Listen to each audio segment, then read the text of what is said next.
when you face a team that has a good offense, like Buffalo does, your role as a play caller, do you have to expect that you might have to score more than regular? I mean, does that change anything at all? I mean, that's what we're trying to do every time we get out there, right? Every drive. So that's always the mindset. But certainly, yeah, I think it's, they're the number one offense for a reason because they're really good. They got a great quarterback. They got great skill position players, running backs, tight ends, wide receivers. The offensive line is solid, so it's a great challenge. But and then conversely, defensively, you could argue this is the best defense in the league right now. So it's going to be a great challenge all across the board. I think on teams, they get one of the best coverage units, so it's going to be a great task for us. Is there ever a concern that when things haven't worked in the last 3 games for you offensively, that you get too conservative, that you come back the next week, fix it, and give it a shot?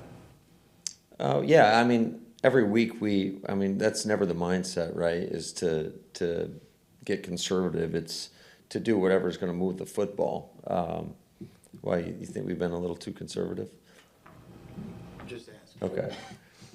Well, so am I. So, but no, it's just like I said.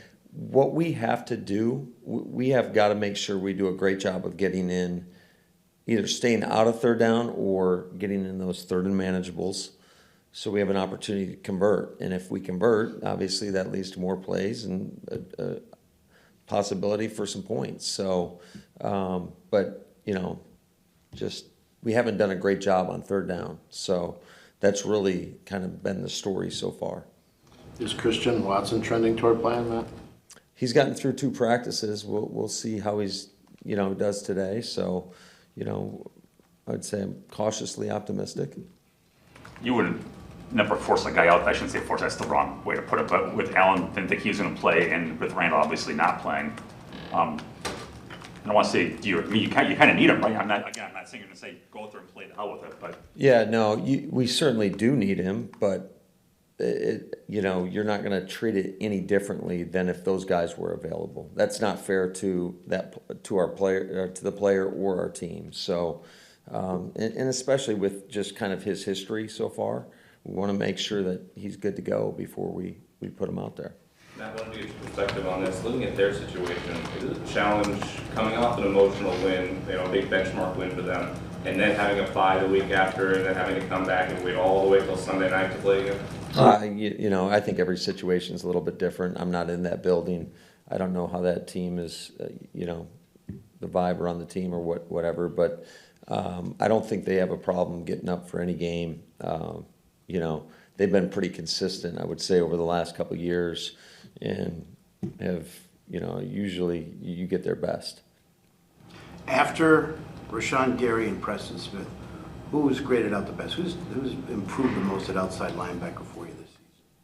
After those 2 guys, I think there's been moments for each of those, the other 3 that have played. So, the whole goal is to get a little bit better each and every week. Obviously, JJ's a guy that is a young guy that continues to, I think, show steps in the right direction. He's far from a finished product by any stretch. And, but it's hard to say, like, who's been more productive or who's been better. I'm not going to slap a grade on it for the overall season up to this point. is Rashawn still in the protocol? So I met with Flea this morning at 7 a.m., and there was still another box he had to check. I have not gotten that update yet, but it was trending that way, so we'll see where he's at. Matt, earlier this week, Aaron Jones is actually one of the reps for Salute to Service this month for the organization. Just wanted to get your thoughts on him. And obviously, that's big with his family and everything like that. But to have a guy that is one of your primary playmakers also, kind of be the face of that. Just how neat is that to see? Oh man, I can't say enough great things about him as a person. You guys get to be around him on a daily basis, and just in terms of he's always doing all the right things, treating people the right way. He's a great teammate, leads by example, does a lot of things for the community. It's awesome when I get my kids to come around, just how he interacts with with my kids or any of the coaches' kids or kids in general. I just can't say enough great things about him. Obviously, his play on the field is pretty spectacular, but as good as he is on the field, I think he's remarkably better off the field, if that makes any sense. It just, I think, just speaks to the level of just what type of guy he is. He is exceptional.